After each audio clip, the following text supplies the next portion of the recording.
My name is Lena Prince, a first lieutenant in the United States Army, and at 37, I became a widow.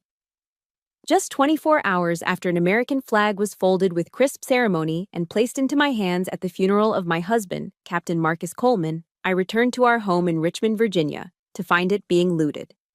His stepmother, Eleanor, stood in the center of our living room, her pristine white gloves pointing at my grandmother's armchair as if it were a pile of trash. "That one, out to the truck," she commanded her son, who then offered me a cold smirk.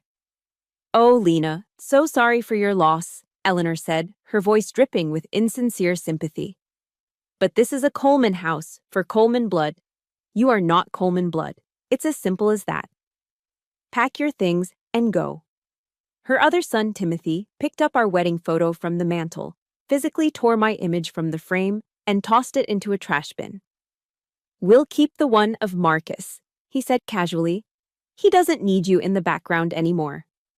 They treated me like a sentry whose watch had ended, but they made a fatal miscalculation. They thought they were fighting a lone widow. They had no idea they were walking onto a battlefield my husband had already prepared. If you've ever been made to feel by your partner's family that you weren't good enough for them, let me know where you're watching from in the comments, hit that like button, and subscribe. This fight is for all of us. The words hung in the air, heavier than the damp Richmond humidity that clung to the windows. Pack your things and go. I stood frozen in the foyer, the chill in the room having nothing to do with the weather. It was a coldness that seeped from the marble floors up into my bones, a hostile presence in a space that was once my sanctuary. The fireplace was lit, flames dancing silently behind a polished brass screen, but it offered no warmth. It was just light, illuminating the methodical dismantling of my life. Cardboard boxes were everywhere, stacked like barricades. Sharp, black letters spelled out the names of their new owners, Gerald, Timothy. They weren't just taking valuables, they were carving up my world, piece by piece.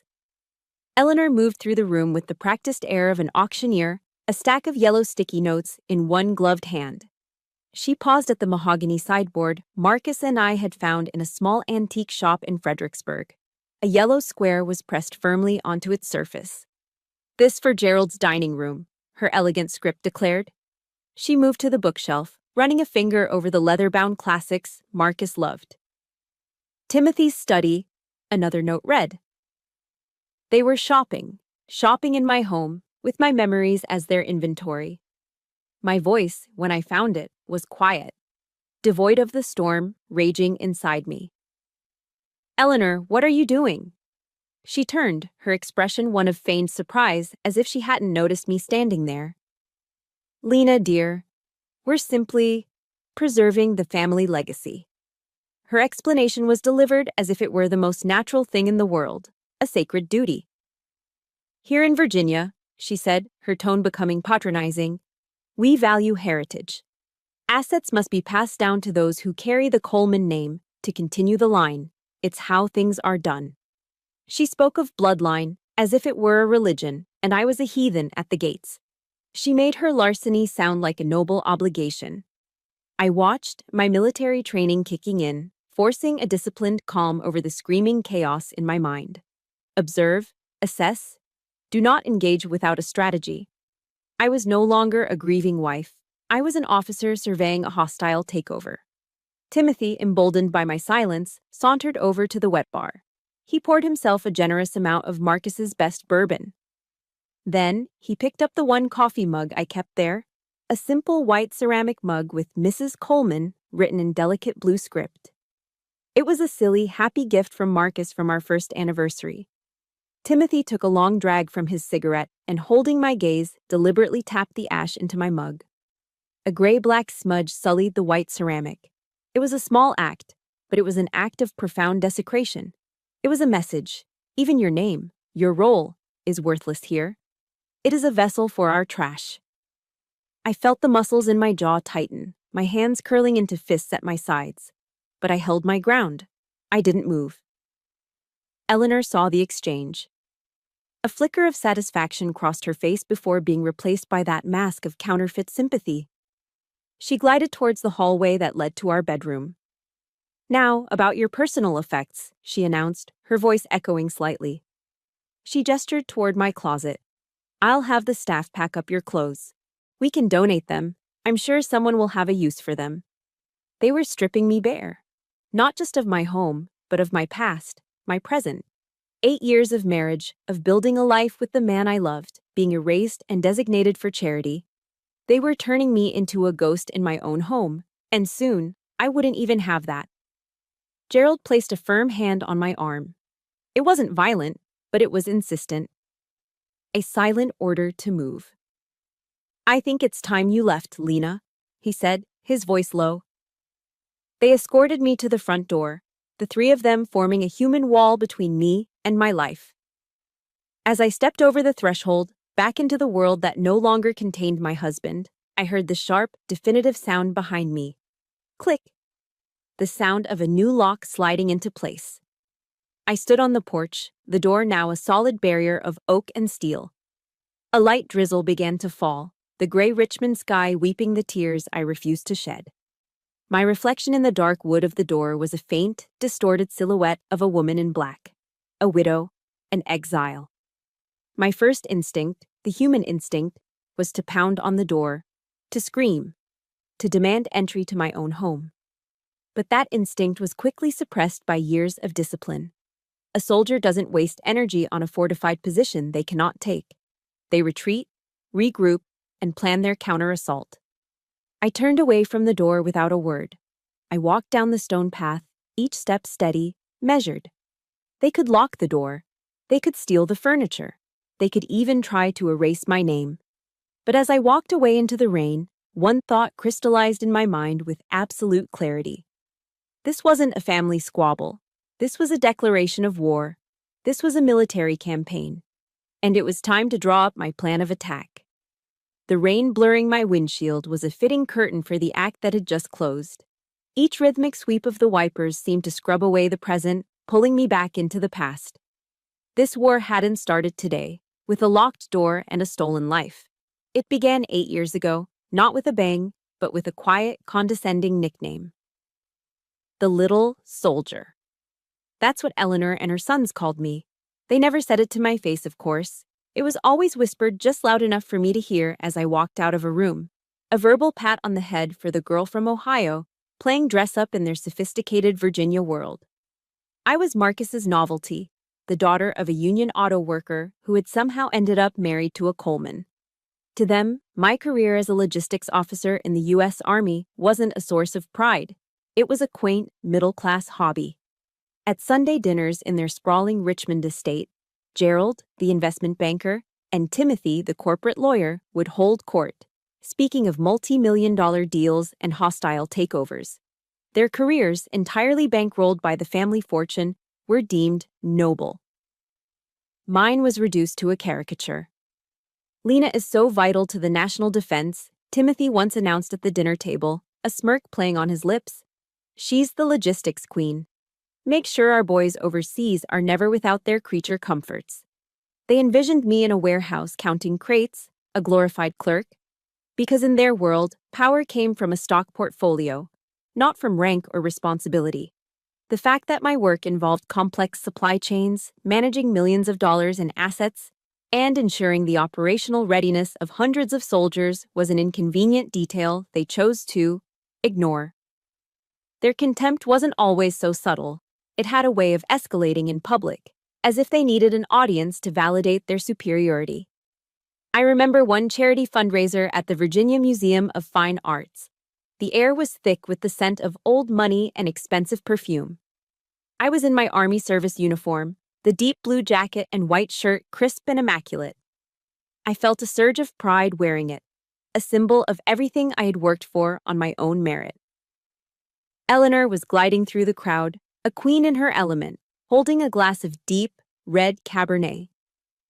As she passed me, her arm gave a sudden, theatrical lurch.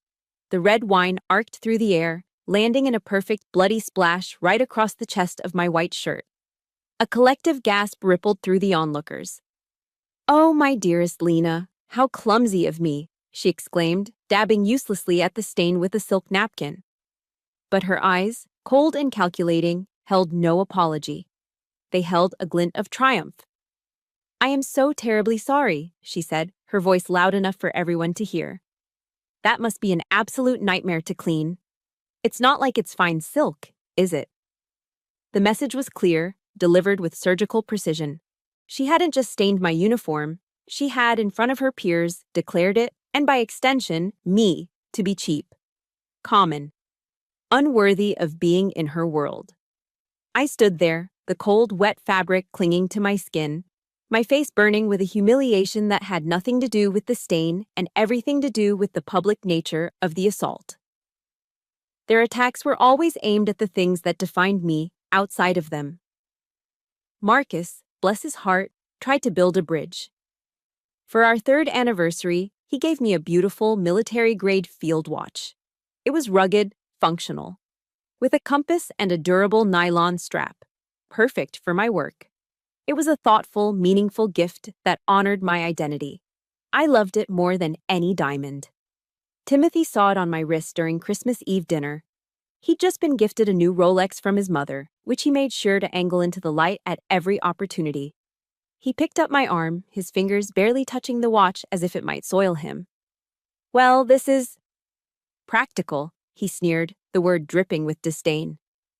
"Mother just gave me this, a real timepiece. Perhaps when you retire from your little job, Lena, you can get yourself something more suitable for a lady." In their world, value was measured in carats and brand names. My watch, a symbol of Marcus's love and respect for my career, was dismissed as a crude tool. And by their metric, I was always found wanting. The lowest blow came from Gerald. It was at a cocktail party for his firm. One of his senior partners, a genuinely curious man, asked me what I did in the army. I opened my mouth to explain, to talk about my role and my responsibilities. Before I could utter a single word, Gerald stepped in, slinging a casual arm around my shoulder. "Oh, Lena does very important work," he said with a wide, charming smile that didn't reach his eyes. "She makes sure our soldiers have enough toilet paper and canned beans. Very heroic, wouldn't you say?" The partner gave a tight, uncomfortable laugh, and the conversation moved on. But I was left standing there, hollowed out. In one sentence, Gerald had reduced my entire career, my service, my honor, to a punchline. He had painted me as a glorified quartermaster for a platoon of grunts. It was the ultimate act of disrespect, meant to completely invalidate my life's work. I saw Marcus across the room. He had heard it all. His face, usually so kind and gentle, was a thundercloud. He set his drink down, walked over to Gerald, and gripped his younger brother's arm. I couldn't hear what he said, but I saw the color drain from Gerald's face. I saw real fear in his eyes as Marcus's voice, low and menacing, cut through the party chatter. Later that night, as we drove home in silence, the weight of the evening settled between us. I didn't have to say anything. Marcus knew. If you've ever had your own hard-earned achievements dismissed by someone who never worked a day in their life, hit that like button and stand with me. And in the comments, just type the word honor. Let them know it's something money can't buy. He pulled the car over, turned to me, and took my hand. His eyes were filled with a fierce, protective love. "They're jealous of you, Lena," he said, his voice raw with emotion. "They're jealous because you built your own life, while they are just shadows living off a legacy they didn't create. Don't you ever let them make you doubt your worth." He paused, his grip tightening on my hand. "They don't understand honor, but I do. And I'll make sure they can never, ever touch yours." Marcus's last words to me on the subject echoed in the hollow space where my heart used to be. "I'll make sure they can never, ever touch yours. Honor." It was a word the Colemans didn't understand, a currency they didn't value. And in that moment, adrift in the rainy Richmond night, it was the only thing I had left to navigate by. My first thought wasn't of my own family back in Ohio. Calling them would only transmit my pain, turning their love into helpless worry. They wouldn't understand the nuances of this fight, the deep-seated poison of old Virginia money and pedigree. I needed a soldier. I needed someone who understood that some battles are fought not in the dirt, but in the soul. There was only one person to call. I drove through the gates of Fort Lee, the familiar sight of uniformed guards and military discipline, a strange comfort in the chaos. I pulled up to a modest, neat-as-a-pin house on the base, the kind reserved for senior officers. The porch light was on, a beacon in the gloom. I didn't even have to knock. The door opened, and there stood Major Sarah Jenkins, my former commanding officer and one of the toughest women I'd ever known. Sarah had served 2 tours in Afghanistan. She had eyes that could see right through you and a demeanor that could stop a charging bull. She took in my disheveled appearance, the funeral clothes I was still wearing, the profound exhaustion etched onto my face. She didn't offer condolences or ask what was wrong. She didn't need to. A soldier knows when another soldier is under fire. Without a word, she stepped aside, pulling me into the warmth of her home. Her movements were efficient, purposeful. She pointed toward the guest bathroom. Clean clothes are on the counter, size 8, should fit. Then she walked to her liquor cabinet, pulled out a bottle of good Kentucky bourbon, and poured 2 fingers' worth into a heavy glass. She set it on the coffee table. "Drink up, Prince," she said, her voice a low rumble. "Then you can give me your report." The next morning, there was no gentle awakening. At 0500 hours, Sarah was shaking my shoulder. "On your feet, Prince. We're going for a run." It was an order, not a suggestion. In the pre-dawn chill, we ran the perimeter of the base, our boots pounding a steady rhythm on the pavement. We ran in silence, our breath pluming in the cold air. The sky slowly bled from black to gray to a soft, hopeful pink. We didn't talk about the Colemans. We didn't talk about Marcus. We just ran, pushing past the pain in our lungs and the burn in our legs. It was a familiar ritual, a way to sweat out the poison, to replace emotional agony with physical exhaustion. It was the soldier's way. After the run, she drove us to the base's firing range. She handed me a pistol, a box of ammunition, and a pair of ear protectors. "You need to get loud," was all she said. The first shot was jarring, a violent explosion that ripped through the morning quiet. Then another, and another. The smell of cordite filled the air, acrid and sharp. I focused on the paper target downrange, on the front sight, on my breathing, on the steady squeeze of the trigger. All the rage, the humiliation, the profound, gut-wrenching grief. I poured it all into each shot. The tight cluster of holes in the center of the target was the only proof of the storm raging inside me. It wasn't gentle therapy with tissues and quiet murmurs. It was loud, violent, and precise. It was a release. Back at Sarah's house, a fragile calm had settled over me. I was physically spent, but my mind was clearer than it had been in days. While she made coffee, I finally went through the duffel bag I'd had with me since the funeral, the one containing the last few items Marcus had kept with him. Tucked into a side pocket was his Bible. It was small, pocket-sized, with a worn leather cover. Marcus wasn't a deeply religious man, not in the way the Colemans pretended to be. But he carried this with him on every deployment. He said it was his anchor. I ran my thumb over the soft, frayed leather and let it fall open. It opened to a page that was clearly read often, the corner folded down. A single passage was underlined with a steady, deliberate hand. It was from the book of Proverbs, chapter 31, verse 25. "She is clothed with strength and dignity. She can laugh at the days to come." The words blurred as my eyes filled with tears. But these weren't the tears of a victim. They weren't born of grief or despair. They were tears of understanding, of revelation. This wasn't a random passage. This was a message.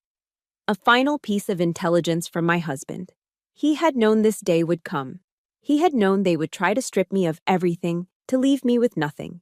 And he had left me this reminder of the 2 things they could never take, the 2 things that were now my weapons. I read the verse again and again, the words sinking in, becoming a part of me. Strength, dignity. The uniform I wore, the life I had built, the very essence of who I was. A new resolve hardened within me, forging my grief into steel. The emotional storm had passed. The target was clear. The objective was set.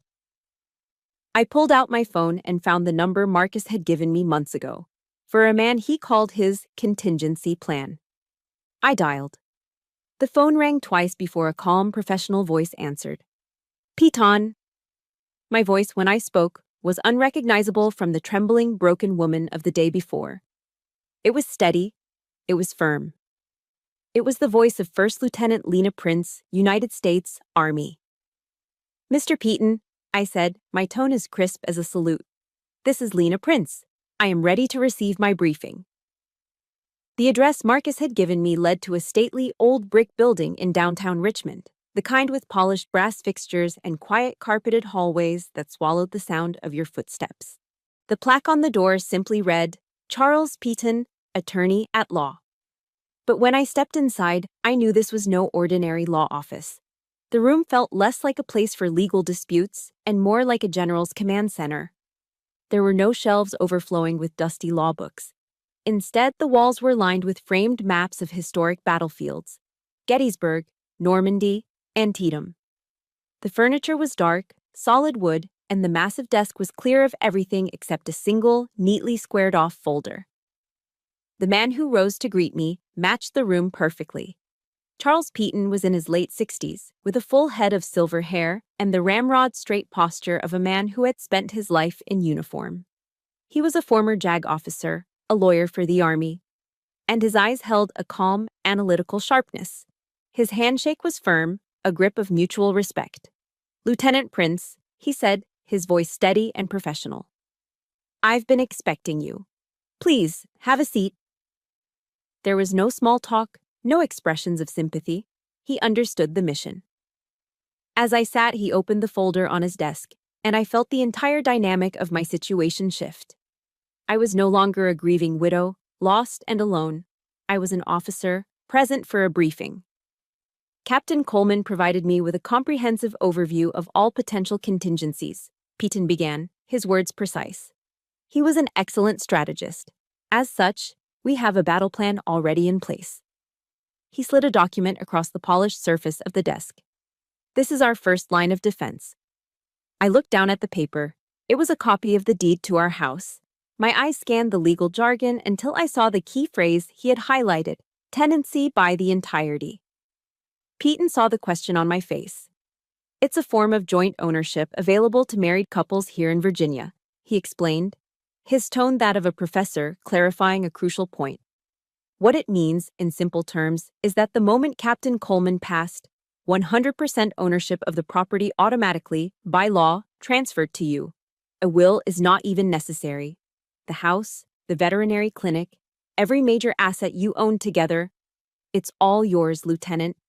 It has been since the moment of his death. I stared at him, the words taking a moment to penetrate the fog of my grief. Automatically. By law. What they did, Peaton continued, his voice hardening slightly, was not a family matter. Legally speaking, it was breaking and entering, trespassing, and theft of private property. They have absolutely no claim. None. A wave of something hot and powerful washed through me. It wasn't just relief, it was a profound sense of vindication. Marcus had known. He had anticipated their greed, their arrogance, and he had built a wall around me, a fortification made of law and foresight. The weight of their condescension, their years of making me feel like an outsider, seemed to lessen under the sheer, brilliant weight of this legal fact. Then Peaton reached into the folder and pulled out something else. A sealed envelope, with my name written on it in Marcus's familiar, strong handwriting. He asked me to give this to you personally when the time came, Peaton said softly. My fingers trembled as I took it. I broke the seal and unfolded the single sheet of paper inside. The letter was short, but every word was saturated with his love. My dearest Lena, it began. If you are reading this, then the fight I always feared for you has begun. I know you, my love. I know you are strong enough and smart enough to handle anything. You are the most capable officer I have ever known. But I couldn't bear the thought of you fighting this war alone, not while you were grieving. I can't be there anymore to shield you from their words, to stand between you and their contempt. So I did the next best thing. I built you a legal fortress. Please don't think for a second this is because I didn't believe in you. It's because I believe so fiercely in us, and what we built together deserves to be defended with everything I had. I love you. Always." A single tear escaped and fell onto the page, smudging the ink. I looked up at Peyton, unable to speak past the lump in my throat. He simply nodded, giving me a moment. "Your husband was a remarkable man, Lieutenant," he said.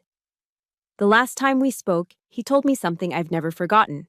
He said, 'Mr. Peyton, my wife is an exceptional officer. All she needs are the orders and the right intelligence, and she will win this battle herself. Your job is to provide her with those.'" The words hit me with the force of a physical blow. To be seen, to be understood so completely by the man I loved. It was the ultimate validation, a shield against every insult the Colemans had ever thrown at me. I folded the letter carefully and placed it in my jacket pocket, feeling its warmth against my chest. I sat up straighter. The grief was still there, a cavern in my soul. But now it had a purpose. I had my orders. Peyton seemed to sense the change in me. He became all business again. "Captain Coleman's plan has 2 phases," he stated, laying out his strategy. Phase 1, strategic patience. We let the Colemans operate under the assumption that they hold all the power. We let them dig their own hole, documenting their every illegal action. Their arrogance will be their undoing. He paused. Phase 2 is the counterattack. And that, Lieutenant, is where you come in. He reached into a desk drawer and retrieved a small single key. It was a simple, standard-issue brass key for a safe deposit box. He placed it firmly in my hand. "Marcus rented a safe deposit box at a bank downtown, in your name." He referred to the contents as his intelligence file. "It contains years of documentation he collected. Your mission now is to retrieve that file, study its contents, and familiarize yourself with the terrain. We will launch our counteroffensive only when we have total information superiority." I closed my fingers around the cold metal of the key. It felt heavier than a simple piece of brass. It felt like a weapon. It felt like the beginning. Peyton stood up, signaling our meeting was over. "This is the next step," he said, his eyes meeting mine with a shared understanding. Captain Coleman called it Operation Reconnaissance. The next morning, I walked into the imposing marble lobby of the downtown Richmond Bank, feeling a strange mix of dread and anticipation. This was it. Operation Reconnaissance. The key felt cold and sharp in my palm as I was led by a silent, suited employee into the vault. The air down there was cool and still, smelling of old paper and metal. He used his key, then mine, and pulled out a long, narrow metal box. Sliding it onto a private viewing table, he left, closing the heavy door behind him with a soft, definitive click. I was alone with my husband's secrets. My hands were unsteady as I lifted the lid. Inside, there was no stack of dusty legal papers. There was only a single, handsome leather briefcase. It was the one I'd given Marcus for our 5th anniversary. Seeing it felt like a punch to the gut, a sudden, sharp memory of a happier time. I took a deep breath, lifted it out, and set it on the table. When I clicked the latches open, my breath caught in my throat. This wasn't a collection of documents. This was an intelligence dossier. Marcus, my meticulous, methodical Marcus, had organized his entire emotional life with the precision of a military campaign. There was a series of small black moleskin notebooks, a single silver USB flash drive, and a stack of thick manila folders, each one labeled in his neat, block handwriting. The wine incident, career comments, estate plans, early discussions. It was a map of my own private war, a war I hadn't even fully understood I was fighting until now. With a knot tightening in my stomach, I opened the first notebook. The pages were filled with dated entries. Marcus had recorded every slight, every backhanded compliment, every condescending remark, not with anger, but with the dispassionate clarity of an officer documenting a pattern of hostile activity. He noted the dates, the times, the locations, and the exact phrasing. Reading it was like seeing the last 8 years of my life through his eyes, and realizing he had seen and felt every single cut they'd inflicted on me. I flipped to a folder labeled Prenuptial agreement. Inside were his notes from a meeting he'd had with Eleanor shortly after we got engaged. She had tried to pressure him into signing an agreement that would have left me with virtually nothing, framing it as a standard procedure to protect the Coleman legacy. Marcus had documented her exact words. "She's a lovely girl, Marcus, but she comes from nothing. You must be practical." He had refused, and the notes detailed the ensuing argument, a battle he had fought for me before our marriage had even begun. Then I saw it. A single folded sheet of paper in a folder simply marked appraisal. It was the printout of an email. My eyes scanned the header. The sender was Eleanor Coleman. The recipient was a high-end real estate agent in Richmond. I read the first line, and the blood in my veins turned to ice. Following up on our conversation, she had written, "I would like to proceed with a quiet, unofficial reappraisal of both the primary residence and the veterinary clinic property for a near-future transfer of ownership." My gaze shot to the date at the top of the page. It was sent 6 months before Marcus was even diagnosed. 6 months before the first shadow of illness had fallen over our lives, Eleanor was already planning to liquidate my future. This wasn't a spur-of-the-moment act of greed from a grieving family. This was a premeditated, cold-blooded conspiracy. For all my attempts at finding common ground, for all the holidays I endured and the smiles I faked, I had never been family. I had been a temporary obstacle. A cold, hard fury began to build in my chest, a glacial anger that was far more dangerous than the hot flash of humiliation I'd felt before. This wasn't just about a house anymore. This was about the calculated destruction of my life with the man I loved, planned by his own family while he was still healthy and strong beside me. I picked up the silver flash drive. My fingers were perfectly steady now. I plugged it into my phone. There were a half-dozen audio files, labeled only by date. I clicked on one from about a year ago, right after a particularly nasty argument Marcus had had with Eleanor over our finances. His voice filled the silent room, not from my memory, but from the speaker, raw and weary. It was a private audio log, a habit he'd picked up on deployment to process difficult events. "Had it out with Mother again," he said, his voice heavy with a pain I had only glimpsed at the time. "She doesn't care about my happiness. She only cares about controlling the legacy, the name, the money. She asked if I'd updated my will yet to protect the family bloodline." God, the arrogance. He let out a long, tired sigh. "She doesn't know that I already have. But it's to protect Lena from them. That's my real legacy. Protecting her." I closed my eyes, the love and the pain of his words washing over me. He had been my shield, my guardian, in ways I was only just beginning to comprehend. There was one last file. The date was from just a few weeks before he died. I hesitated, my thumb hovering over the play button, knowing this would be the hardest one to hear. I pressed play. His voice was thin, fragile, strained by his illness, but the core of steel was still there. It was unmistakably the voice of my captain. "Lena," he began, and the sound of my name in his weakened voice shattered what was left of my composure. "If you're hearing this, it means the battle has begun. Don't hesitate. Don't you dare feel guilty. They chose this path a long time ago. Use everything I've left for you. Fight for it all. Fight not just for our house, but for our honor. For what we built." His voice hitched, and I could hear him take a ragged breath. "I love you. Now. Complete the mission, Lieutenant." He finished with a faint, almost inaudible whisper. "That's an order from your captain." The tears that streamed down my face weren't the hot tears of a grieving widow anymore. They were the cold, silent tears of a soldier who had just received her final command. The mission was clear, and I would not fail. Armed with Marcus's final order, I walked back into Charles Piton's office the next day.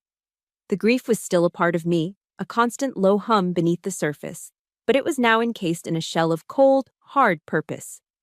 I was no longer a victim reacting to an attack. I was a soldier launching a counteroffensive. "The reconnaissance is complete," I told Piton, placing the leather briefcase on his desk. "It's time for Phase 2. A slow, grim smile touched Piton's lips. He had already reviewed the copies Marcus had provided him.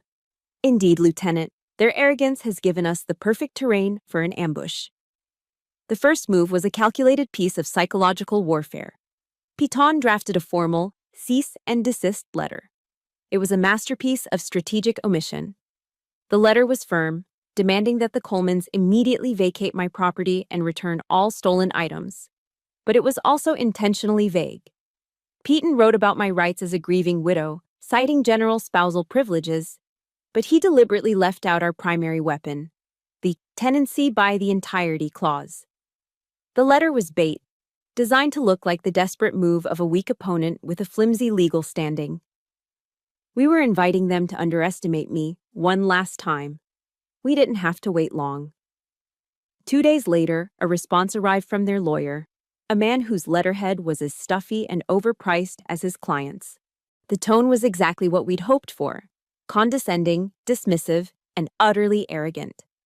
Their lawyer outright rejected our demand, stating that his clients were acting in accordance with the captain's verbal wishes and long-standing Coleman family tradition. He wrote that my emotional claim was understandable but legally baseless, and that the entire estate rightfully belonged to Eleanor's sons. Piton read the letter, and a rare, genuine grin spread across his face. "They took it," he said, the satisfaction evident in his voice. "Hook, line, and sinker. By putting their absurd verbal will argument in writing, they've officially documented their hostile intent. They've walked right into the kill zone." The next step was to spring the trap in person. Piton arranged a formal mediation meeting at his office, a staged attempt at reconciliation. My role was simple, yet it was the hardest acting job of my life. I was to be the broken widow. I wore a simple black dress, no makeup, and kept my hair pulled back. I sat beside Piton, my hands twisting a handkerchief in my lap, my eyes downcast, projecting an aura of defeated grief. The Colemans arrived like a conquering army. Eleanor swept in first, radiating smug triumph. Gerald and Timothy followed, smirking, looking around Piton's office as if they were already calculating its property value. They sat opposite us, a united front of entitlement. "Lena, dear," Eleanor began, her voice dripping with false sympathy, "we're glad you agreed to this. We want to be reasonable. This entire situation is so unpleasant." I didn't respond, just gave a slight, sorrowful nod, as Piton had instructed. She continued, laying out her generous offer. They would provide me with a modest settlement, a sum that was probably less than they spent on landscaping each year. It was, she explained, enough to help me get back on my feet and start a new life, somewhere more suitable. In exchange, I would sign away any and all claims to the house, the clinic, and any other assets. It wasn't a negotiation, it was a decree. They were offering me pocket change to disappear from their lives forever. I remained silent, letting the humiliating offer hang in the air. I could feel their eyes on me, waiting for my grateful, tearful acceptance. Finally, Piton spoke, his voice calm and professional. "Thank you for the offer, Eleanor. However, we must respectfully decline." Eleanor's smile tightened. "Decline? On what grounds?" "My client believes she is entitled to significantly more," Piton said evenly. A harsh, ugly laugh escaped Eleanor's lips. Gerald and Timothy exchanged amused glances. "Entitled to what, exactly?" she scoffed. "The girl has nothing. Marcus knew his duty to his family, to his bloodline." This was the moment. The final move. Piton leaned back in his chair, a faint, almost imperceptible smile playing on his lips. He had already laid the groundwork in a previous call with their lawyer, subtly hinting at a non-existent loophole in the property deeds that had made them even more confident. "Well," he said with a calm finality that silenced the room, "it seems we have reached an impasse." He gathered his papers. "In that case, we will have to settle this at the official reading of the will. My office has scheduled it for this Friday at 10 a.m. We will, of course, require all of you to be present." He had them. He had dictated the time and place of their execution, and they were walking into it willingly, believing it was their coronation. Their faces were flushed with indignation, but also with the thrill of an imminent public victory. They couldn't see the perfectly constructed trap they were now standing in. There's a unique kind of satisfaction in watching arrogant people walk confidently into a trap of their own making. If you know that feeling, hit the like button. In the comments below, just write one word: checkmate. As they stood to leave, Eleanor paused and gave me a look of pity mixed with contempt. "So be it," she said, her voice full of smug certainty. "We will see you on Friday, Lena, and we will put this whole unfortunate matter to rest, once and for all." The plan was set. The trap was laid. Every piece on the chessboard was exactly where Mr. Peaton wanted it. By all logical measures, we were positioned for a decisive victory. But logic has very little to do with the ghosts that haunt you in the dead of night. I couldn't sleep. Thursday night bled into the early hours of Friday morning, and I found myself sitting on the couch in Sarah's guest room, staring out at the impenetrable blackness of the suburban Virginia night. The house was silent, but my mind was a battlefield. Every strategic advantage, every legal certainty, was being systematically dismantled by the one enemy I couldn't plan for: my own fear. For 8 years, the Colemans had conducted a masterclass in psychological warfare. Their primary weapon wasn't overt aggression. It was the slow, steady erosion of my sense of self-worth. And now, in the darkness, their voices were staging a final assault inside my head. "You don't belong here." Eleanor's voice, dripping with condescension from that first day. She comes from nothing. Her words to Marcus, relayed in his own heartbroken notes. Practical. Timothy's sneer as he looked at my watch. Toilet paper and canned beans. Gerald's cruel joke that had hollowed me out. I had the law on my side. I had Marcus's meticulous preparations. But what if it wasn't enough? What if, in their world, money and status and centuries of Richmond heritage were a force more powerful than the law itself? The fear was a cold, heavy thing in the pit of my stomach. The terror wasn't that I would lose the house. It was that they would prove me right. That I was, and always had been, an imposter in a world I was never meant to enter. That my honor, my service, my very identity were worthless when weighed against the Coleman name. Just as I felt myself sinking into that familiar abyss of self-doubt, my phone, sitting silently on the coffee table, buzzed. The screen lit up the dark room. It was a text message from an unknown number. My heart gave a painful lurch. I knew instinctively who it was from. With a trembling hand, I reached for it. The message was only 7 words. 7 words aimed like a sniper's bullet at the most vulnerable part of my soul. "You're going to lose. People like you always do." I dropped the phone as if it had burned me. The air left my lungs in a ragged gasp. It was a direct hit. A cruel, perfectly timed strike designed to shatter my resolve at the final hour. People like you, the girl from Ohio, the daughter of an auto worker, the little soldier. All the years of their condescension, all their calculated slights were distilled into that single, venomous phrase.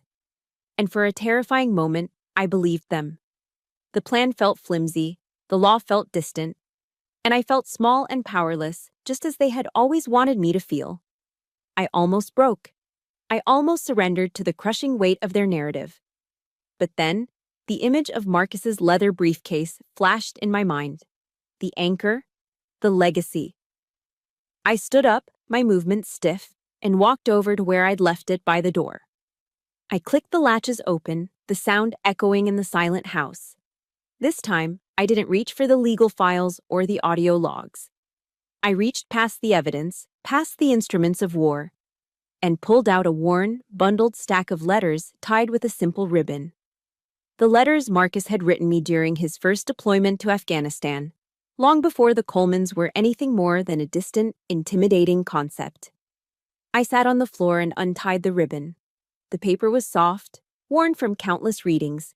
I began to read his words, and slowly another voice began to speak in the darkness, a voice of unwavering love and absolute belief. He didn't write about my rank or my efficiency as an officer. He wrote about my character. He wrote about the time I'd stood up to a senior officer who was bullying a young private, even when it could have cost me. He called it my unshakable moral compass. He wrote about how, when his own father passed away, my quiet, steadfast presence was the only thing that got him through. He called my loyalty unwavering. In one letter, he'd written about feeling lost in the chaos of deployment, how the world seemed to have no center. "But then I think of you," he wrote. "You are my North Star, Lena, the one fixed point in my universe.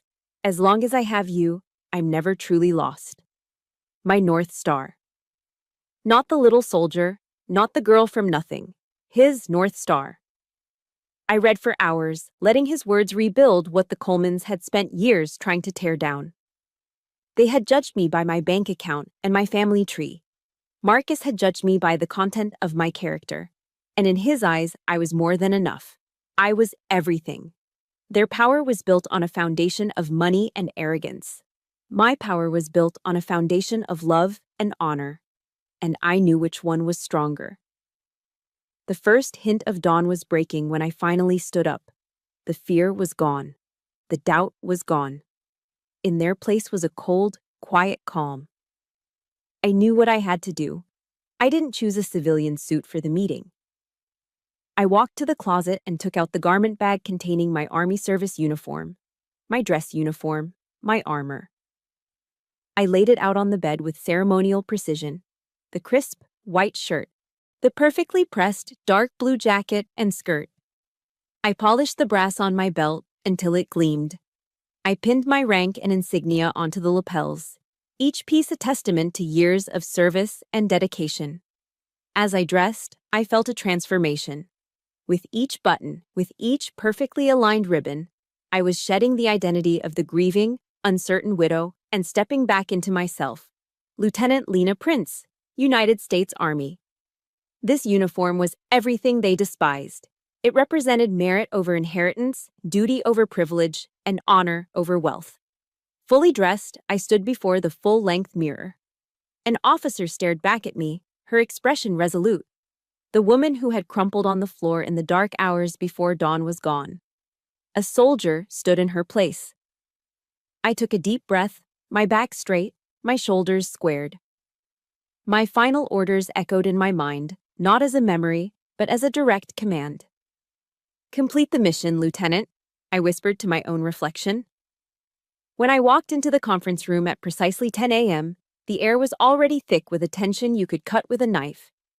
The room itself was designed to intimidate. A long, polished mahogany table, high-backed leather chairs, and a panoramic window overlooking the James River.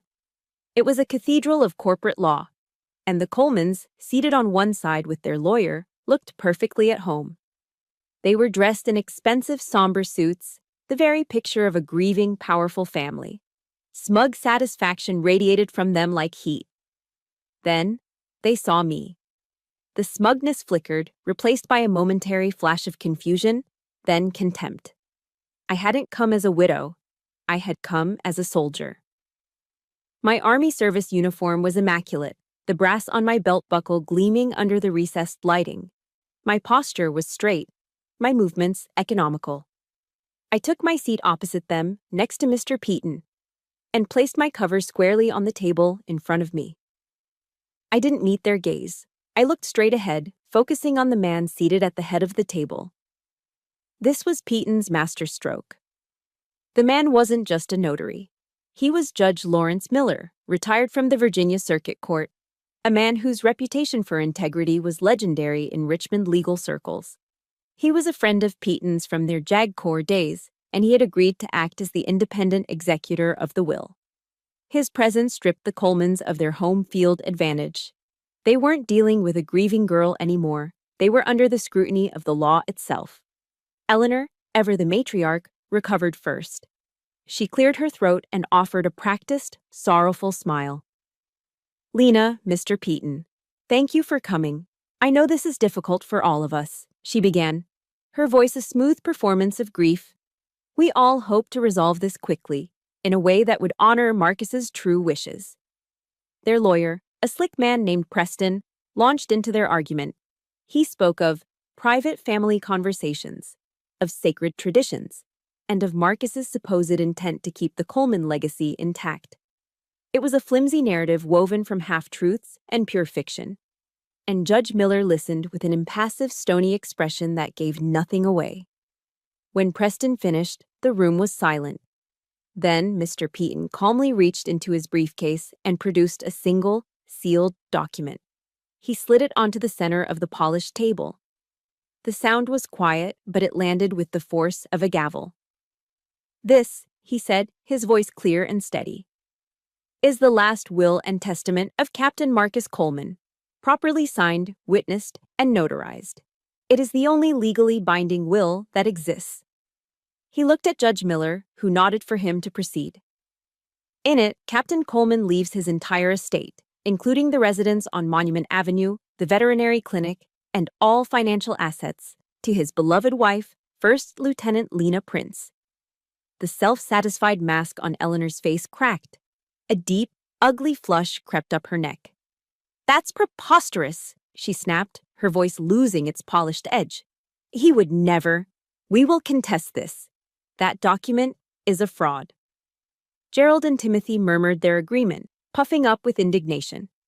Their lawyer started to shuffle his papers, preparing for a fight. Piton held up a hand.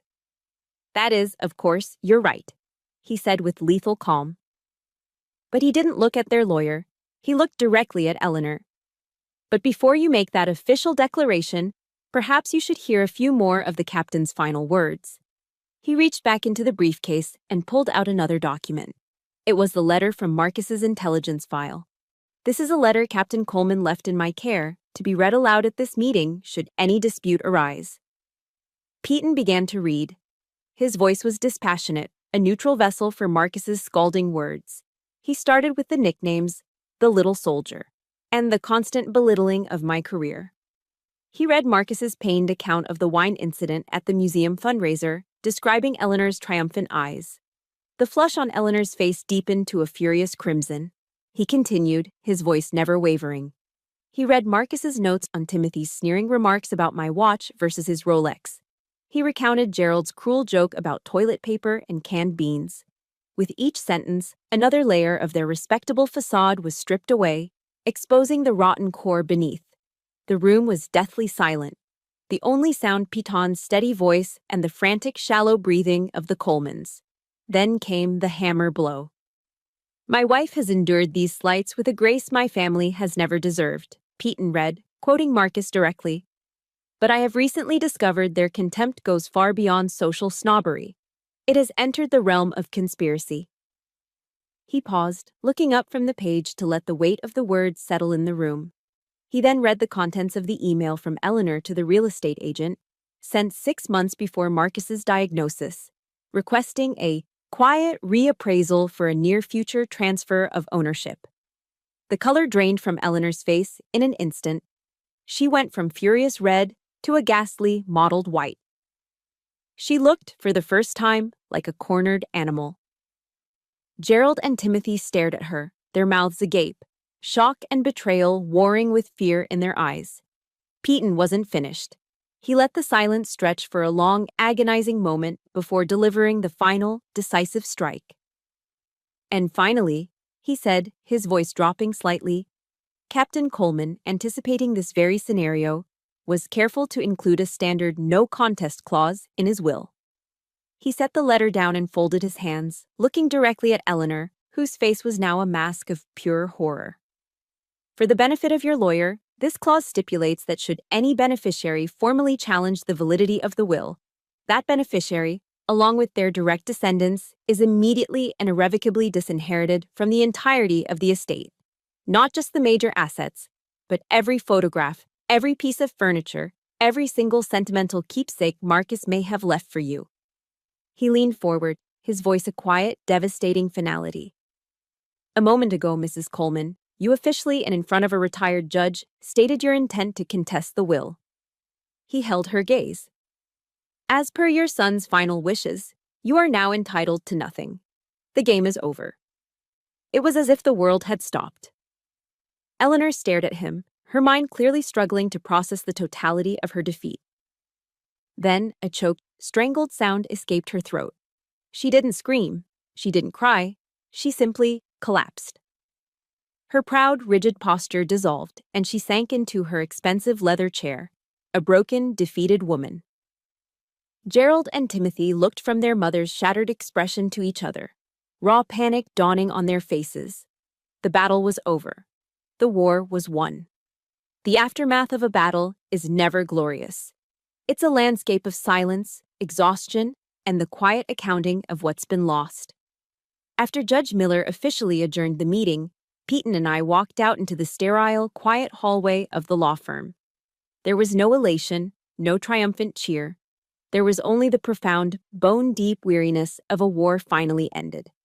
The Coleman's lawyer was speaking in hushed, urgent tones to Gerald and Timothy, who both looked like they had just witnessed a fatal car crash. But my eyes were drawn to Eleanor. She was standing alone, a few feet away, her expensive suit looking rumpled, her perfectly coiffed hair somehow deflated.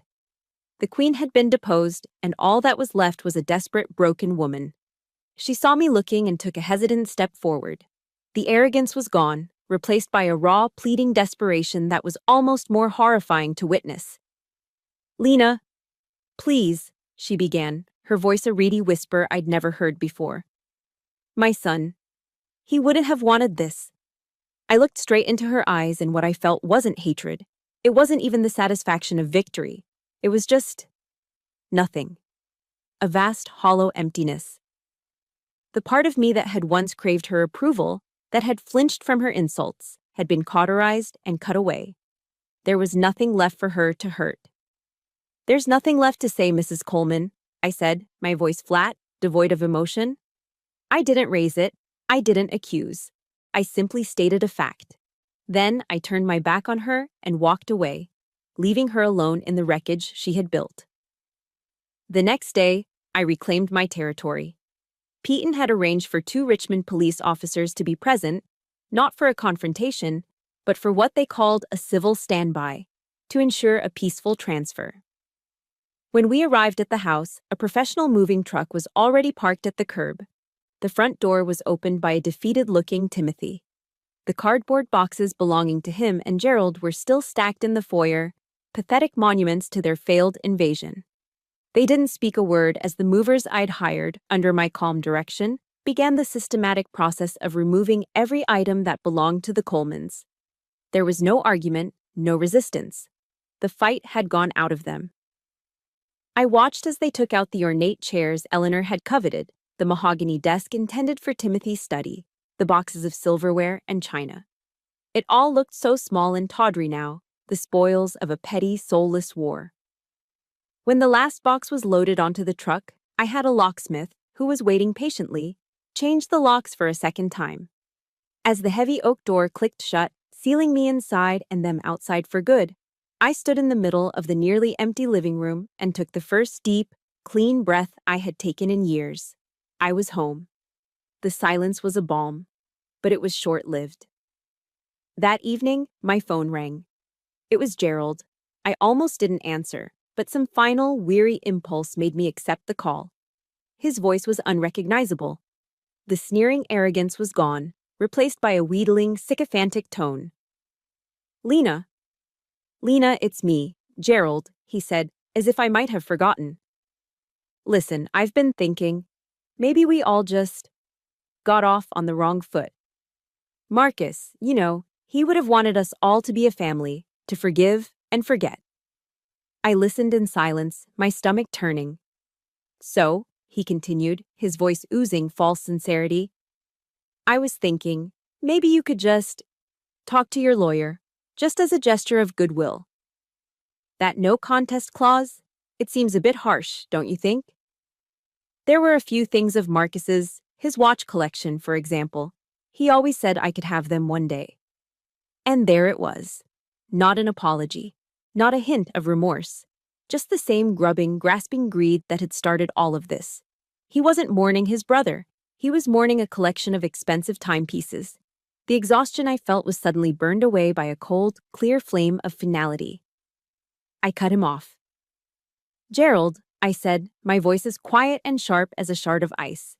"You and your family had 8 years to treat me with a minimum of human decency. You failed." I took a breath. My silence from this point forward is the last kindness I will ever show you. I ended the call before he could respond, and immediately blocked his number. Then I blocked Timothy's, then Eleanor's. One by one, I erased them from my life as thoroughly as they had tried to erase me from mine. Alone again in the quiet house, I began to walk through the rooms, taking inventory of what remained. In the living room, I saw the trash can where Timothy had tossed our wedding photo. I reached in and pulled out the silver frame. The glass was cracked. I carefully removed the backing and took out the photograph.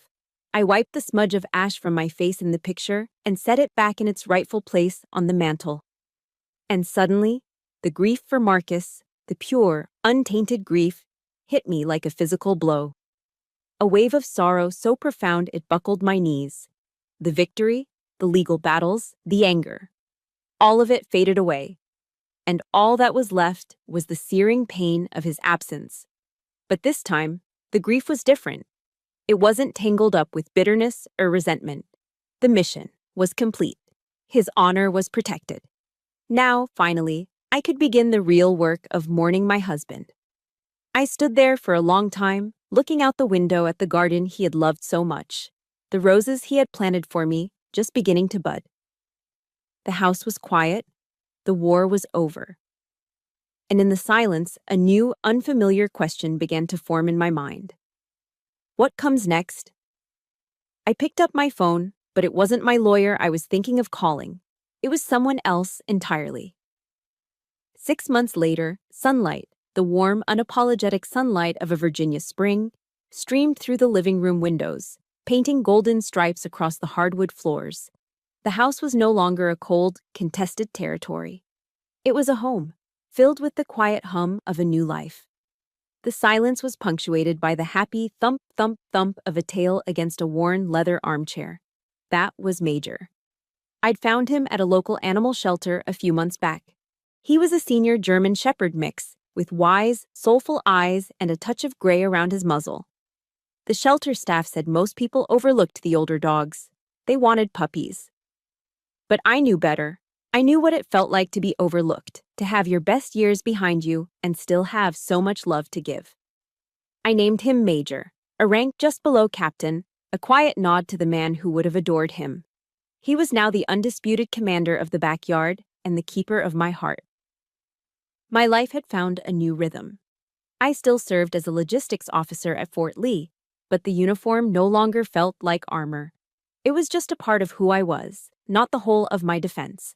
I had methodically reclaimed the space in the house, keeping Marcus's most cherished belongings, his worn copy of All Creatures Great and Small, his favorite coffee mug, the silver-framed wedding photo on the mantel, and filled the rest with my own books, my own music, my own quiet peace. The most difficult decision came 2 months ago. I sold the veterinary clinic. Walking through it one last time, touching the cool stainless steel examination tables and looking at the empty kennels, was like saying goodbye to Marcus all over again. It was his dream, his passion project. But I realized his true legacy wasn't in a building. It was in his spirit of healing and service. Holding on to the property felt like clinging to a ghost. Letting it go felt like setting his spirit free. I didn't keep a single dollar from the sale. That phone call I made, the night I reclaimed the house, wasn't to a friend or a family member. It was to Charles Patton, with a new set of orders. Together, we used every penny from the sale of the clinic to establish the Captain Marcus Coleman Scholarship Fund. It was a nonprofit foundation with a single, clear mission: to provide full financial support for military veterans who wanted to pursue a degree in veterinary medicine. It was the perfect fusion of his two greatest loves, his profound compassion for animals and his unwavering loyalty to his fellow soldiers. The Coleman fortune, which they had hoarded and weaponized, was now being transformed, dollar by dollar, into a force for good. This morning, I sat in the garden, a pen and a single sheet of stationery in my hand.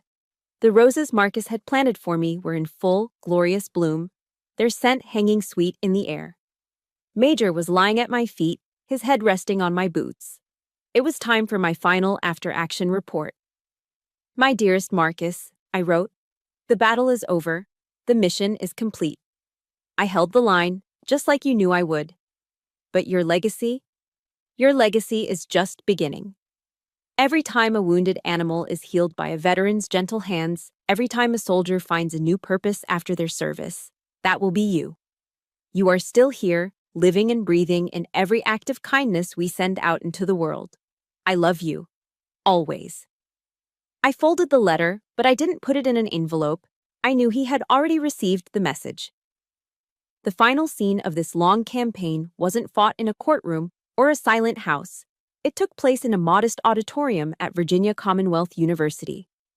Today was the ceremony for the first recipients of the Captain Marcus Coleman Scholarship. I stood at the podium, dressed not in my uniform, but in a simple navy blue dress. I looked out, not at enemies or adversaries, but at a sea of hopeful faces. There were 5 of them, 2 Army veterans, a Marine, a sailor, and an airman. All of them bright, dedicated, and ready to start their next chapter. They were the first of many. I took a breath and smiled. It wasn't the tight, guarded smile of the past 8 years. It was a real smile, one that reached my eyes and filled me with a light I thought had been extinguished forever. "Good morning," I began, my voice clear and steady. My husband, Captain Marcus Coleman, believed that the greatest measure of a soldier isn't found in the battles they fought, but in the life they build afterward. He knew that the same hands that can be trained for war are the hands that are best suited for healing. His legacy wasn't about bloodlines or inheritance. His legacy was honor. I looked at the 5 young veterans, the first soldiers of Marcus's new mission.